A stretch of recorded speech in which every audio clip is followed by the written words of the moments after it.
Hello class 7. Today we will study about the algebraic expression. Here term of the algebraic expression. This is the algebraic expression. Algebraic expression.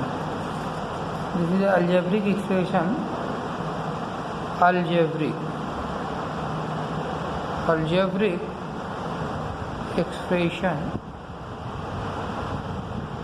algebraic expression के बारे में हम लोग बात करेंगे आज। देखिए, algebraic expression आप क्लास 6 में भी पढ़ चुके हैं, बट इसके बारे में हम लोग थोड़ा सा और बात कर लेते हैं। जिसे आपके पास हम एक algebraic expression लिखते हैं, कोई एग्जाम्पल है ना, जिसे algebraic expression बोलते हैं।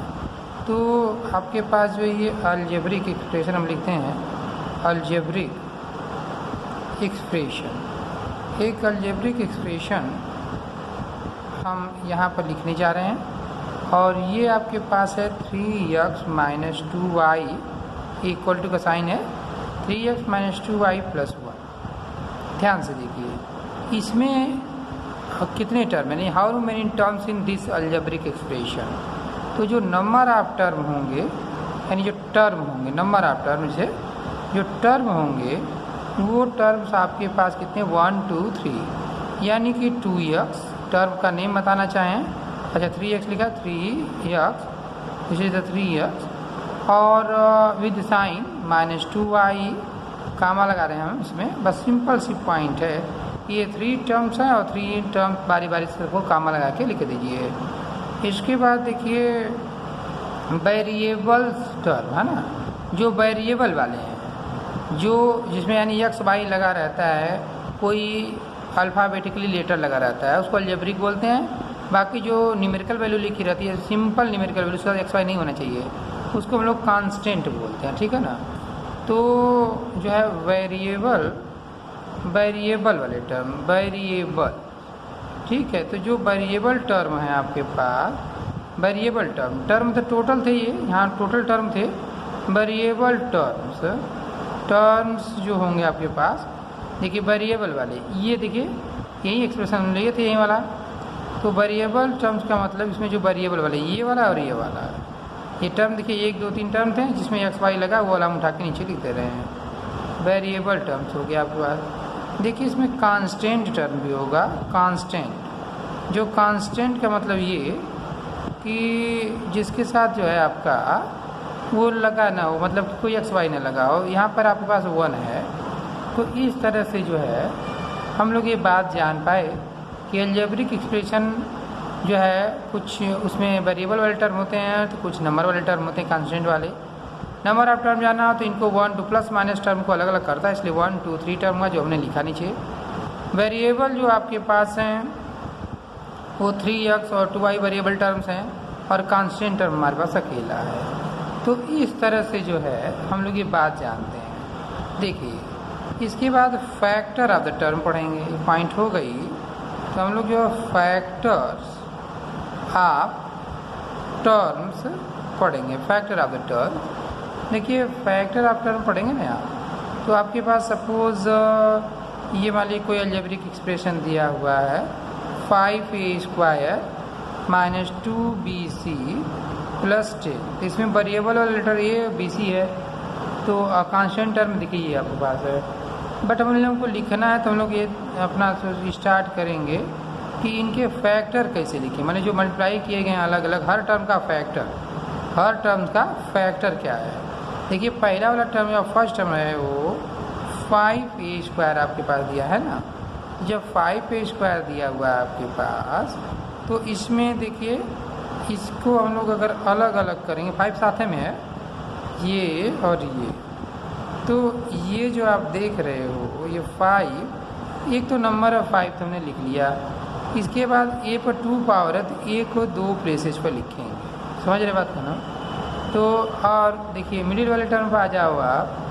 जब मिडिल वाले टर्म पर आओगे तो इसमें भी हम लोग जो है इस तरह से जो है बनाएंगे। देखिए कांस्टेंट विद साइन 2 ले लेंगे, फिर इसके बाद b है, इसके बाद क्या है सी है। इसके बाद एक कांस्टेंट टर्म 10 प्लस 10 है, एक ही आपके पास 3 4 तो है नहीं, तो प्लस 10 लिख के हम लोग छोड़ देंगे। इस तरह से ये वाला टर्म आपके पास कांस्टेंट है। ये दोनों वेरिएबल थे, -2bc वाला, और ये 10 क्या था, कांस्टेंट टर्म था। तो ये वाले आपके पास क्या थे, वेरिएबल टर्म थे, जिनमें मतलब कॉन्सोनेंट लगा हो। कॉन्सोनेंट क्या, पूरा अल्फ़ाबेट कहिए, वेरिएबल्स टर्म, ये वेरिएबल टर्म्स है ना। ये भी वेरिएबल टर्म जो ऊपर देख रहे हैं आप, ये क्योंकि इसमें वेरिएबल लगे हैं। वेरिएबल में कोई अल्फ़ाबेट लेटर यूज हो जाए बस, वेरिएबल टर्म है ना, वेरिएबल टर्म। और ये जो आपके पास दिख रहे हैं जिसमें x y नहीं है, वो कांस्टेंट टर्म कहा जाता है। ये है क्लास आपके पास टर्म्स न्यूमेरिकल कोफिशिएंट। देखिए इसमें जो न्यूमेरिकल कोफिशिएंट है, जो ऊपर आप टर्म देख रहे हैं, हालांकि हम न्यूमेरिकल कोफिशिएंट यहाँ भी बताते हैं आपको। न्यूमेरिकल तीसरी पॉइंट, ये सेकेंड पॉइंट हो गई थी। ये न्यूमेरिकल कोफिशिएंट, न्यूमेरिकल कोफिशिएंट भाई, न्यूमेरिकल कोफिशिएंट, जो न्यूमेरिकल कोफिशिएंट आपके पास है ना, वो सिंपल बात, जो न्यूमेरिकल वैल्यू रहता है। सपोज मान लीजिए 7x² आपके पास लिखा है, इसमें 7 जो नंबर है ना, ये वाला, ये न्यूमेरिकल कोफिशिएंट है। -7 क्या है, इज़ अ न्यूमेरिकल कोफिशिएंट है, ये न्यूमेरिकल कोफिशिएंट है। तो इनको लोग न्यूमेरिकल कोफिशिएंट बोलते हैं। और किसका भाई, x² का numerical value is the numerical coefficient. और भी हम लोग ढेर सारे एग्जाम्पल लिख सकते हैं, यानी कि वेरिएबल लगे हों साथ में, जो उसमें न्यूमेरिकल वाली वैल्यू होती है सामने, उसको हम लोग न्यूमेरिकल कोफिशिएंट कहते हैं। आइए अब हम लोग टर्म तो बहुत से ले सकते हैं कि जो है हम लोग ये अलग अलग कर लें कि न्यूमेरिकल कोफिशिएंट है ना, न्यूमेरिकल कोफिशिएंट और वेरिएबल टर्म के साथ कैसे रहते हैं। तो मैंने आपको बता दिया कि अगर एक साथ कई हों तो उनमें हर एक में अलग अलग जो है न्यूमेरिकल कोफिशिएंट हो सकते हैं। जैसे आप अगर ये जानना ही चाहें तो न्यूमेरिकल कोफिशिएंट और थोड़ा बड़े टर्म पर देख लीजिए। एग्जाम्पल एक नया ले लेते हैं, 9m² -5m और प्लस n -6m। इसमें भाई कई टर्म है ना। आपको न्यूमेरिकल वाला कोफिशिएंट बताना तो हर टर्म का अलग अलग होगा। अगर हम इसका न्यूमेरिकल कोफिशिएंट पूछेंगे तब क्या बताओगे, 9। इसमें न्यूमेरिकल कोफिशिएंट पूछेंगे तो क्या बताओगे, -5। इसमें नहीं कुछ है ना तो 1 होता है, इसका न्यूमेरिकल कोफिशिएंट 1। इसका m का न्यूमेरिकल कोफिशिएंट क्या हो जाएगा, -6। यानी m² n का कोफिशिएंट 9 है, mn कोफिशिएंट -5 है। न्यूमेरिकल कोफिशिएंट भाई n का 1, मतलब जितना न्यूमेरिकल लगा वही न्यूमेरिकल कोफिशिएंट कहा जाता है। ये बात हमारे पास है। देखिए अब इसके बाद जो है लाइक एंड अनलाइक टर्म है ना।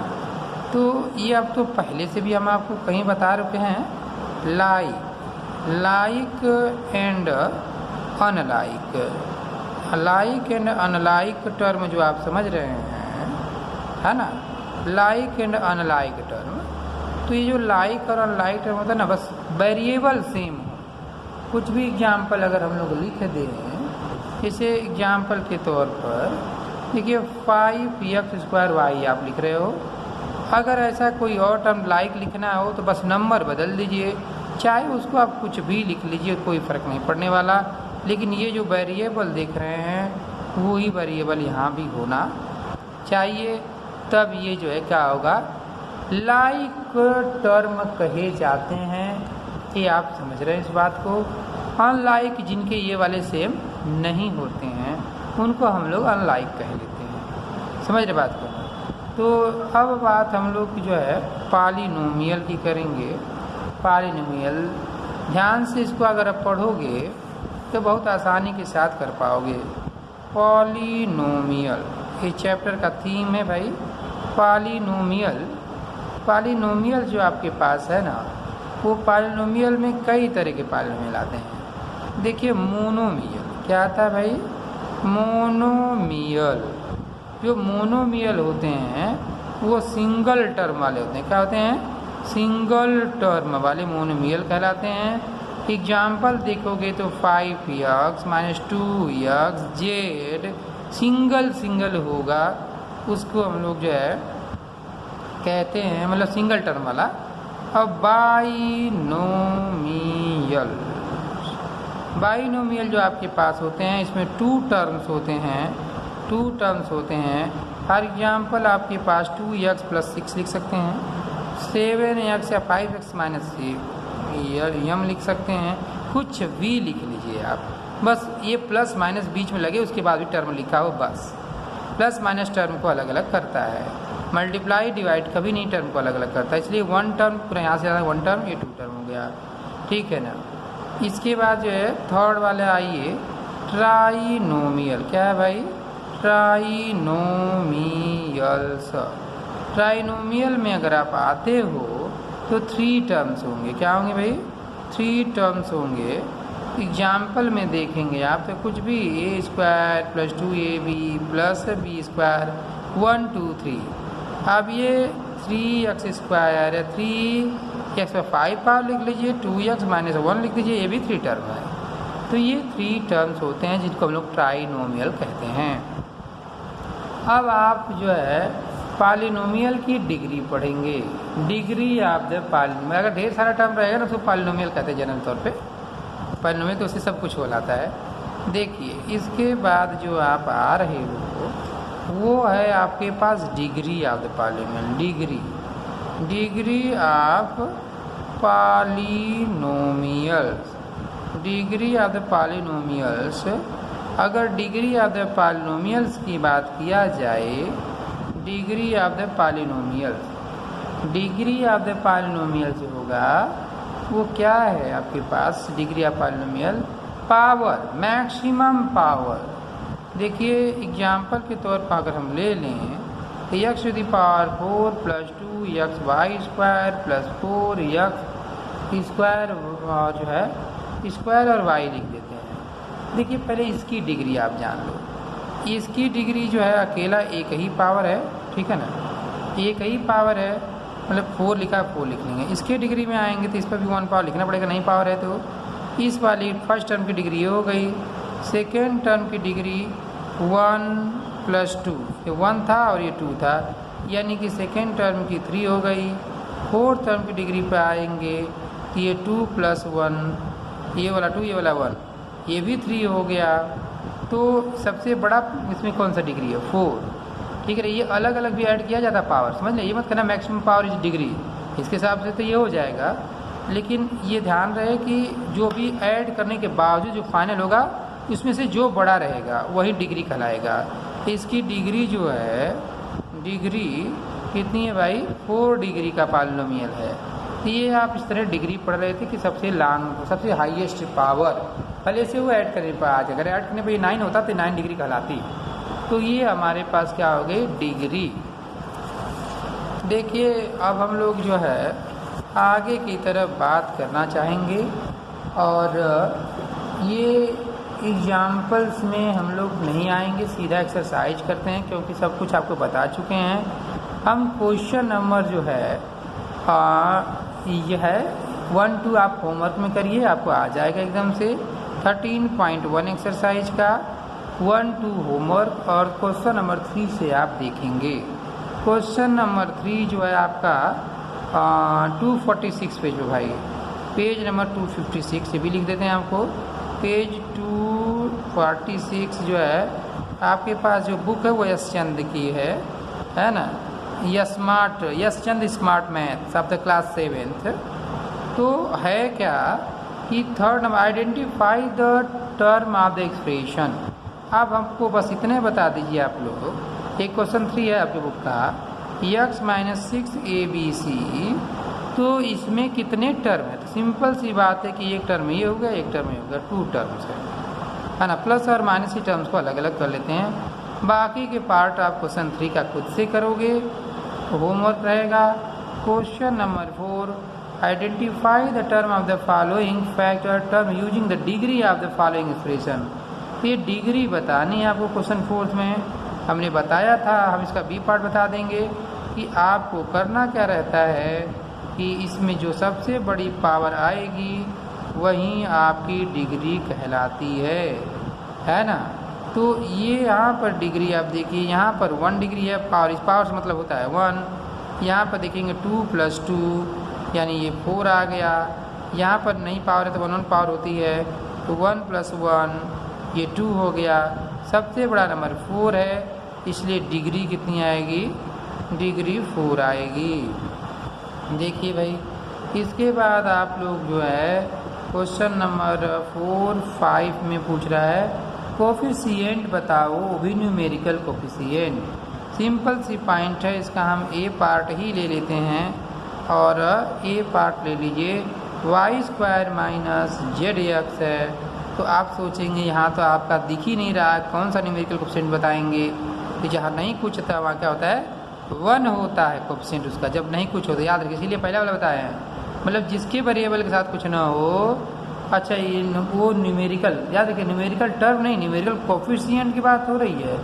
Numerical coefficient of each term, तो आपको केवल कोफिशिएंट बताना है, ना कि टर्म, ठीक है ना। कोफिशिएंट वाले मल्टीप्लाई वाला नंबर, तो ये यहाँ पर 1 है, ये मतलब पहले टर्म का, फर्स्ट टर्म का 1 और सेकेंड टर्म का जो है -1 विद साइन बताया जाता है, -1 कोफिशिएंट, न्यूमेरिकल कोफिशिएंट।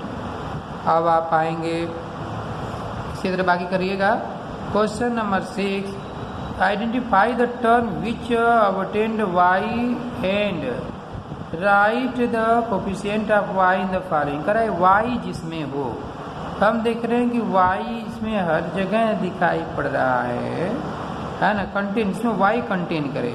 देखिए y हम आपको दिख के दिखाते हैं कि ये पहला है 4p² ये वाला और -4a(x²), ये आपका ए वाला टर्म। हम 2-3 लिखते थे, सब में लिख के दिखा देते हैं।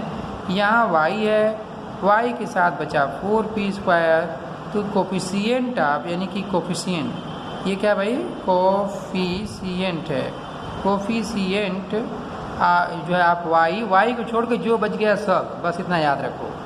और वो भी प्लस माइनस नहीं, बस इसी में, इसमें नहीं बताने लगना, क्योंकि इतने इसी y को छोड़ के इसके साथ जितना है, और प्लस माइनस के बाद वाले टर्म से कोई लेना देना नहीं। फिर आप बाकी कर लेंगे, बहुत आसान है सब।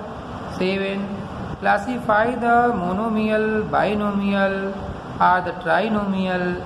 ये है आपके पास बाइनोमियल, मोनोमियल, ट्राइनोमियल। तो अब आप क्या करोगे कि find the coefficient of the, अच्छा ये classify the 7/7 monomial, single term होगा। देखो पहला वाला सिंगल टर्म के लिए मोनोमियल बोलते हैं यहाँ पर, लेकिन फर्स्ट वाले में आप जो ये टर्म देख रहे हैं, ये क्वेश्चन लिखा है आपके पास, इसमें 1 और 2 प्लस माइनस टर्म को बांटता है। तो 2 टर्म को हम लोग बाइनोमियल कहते हैं, जो हम पीछे पढ़ा चुके हैं। बाइनोमियल 3 टर्म रहेगा ट्राइनोमियल, 1 टर्म रहेगा था मोनोमियल। बाकी आप जो है कर लेंगे, क्योंकि हमने इसी लेक्चर में आगे आपको बता रखा है। 8th क्वेश्चन में आप आइए, find the coefficient of the y²। जहाँ भी y² लिखा होगा हम आपको बता देते हैं कि 2x² लिखा हुआ है, -5xy² लिखा हुआ है। कोफिशिएंट ऑफ द y² चाहिए तो y² यहाँ दिखाई पड़ रहा है। इस y² को छोड़ के जो नंबर है ना, वही कोफिशिएंट आप क्या हो जाएगा, y² हो जाएगा, यानी -5xy। वहाँ y मत बताने लगना, केवल जो है एक ही टर्म बताओ y² में क्या है भाई, 5x। तो ये हो गया आपके पास जो है आंसर। क्वेश्चन नंबर 9 देखिए, डिग्री पूछ रहा है, तो सबसे बड़ी पावर डिग्री हम बता चुके हैं। फिर भी क्वेश्चन नंबर 9 का एक पार्ट हम कोई बता देते हैं आपको। सी वाले पार्ट की डिग्री जो है 5 है, क्योंकि y का पावर सबसे बड़ा है। y पर 5 पावर 3y पर +6, y पर 4 पावर -7। तो इसमें जो आपके पास है वो क्या है भाई, 5 पावर डिग्री कितनी है आपकी, डिग्री, ये डिग्री लिख लेना पूरा। अब स्पेस नहीं मेरे पास, 5 मैक्सिमम डिग्री, अगर जो ज़्यादा रहेगा वही। तो ये आपके पास क्वेश्चन नंबर 9 हो गया। अब देखिए बाकी जो है क्वेश्चन आपको जो है ना, लिखना है लाइक जो आइडेंटिफाई द लाइक टर्म।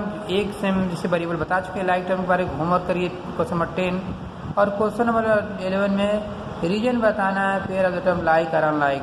अगर वेरिएबल जो है सेम होंगे तो लाइक टर्म, अगर वो डिफरेंट होंगे तो अनलाइक टर्म कहे जाएंगे। स्टूडेंट ये रहा आपका जो है अलजेब्रिक एक्सप्रेशन का 13.1 का लेक्चर। आप इसे अच्छे से पढ़ेंगे और इसको रिवाइज करेंगे और अपने टेस्ट के लिए प्रिपेयर कर लेंगे। Thank you.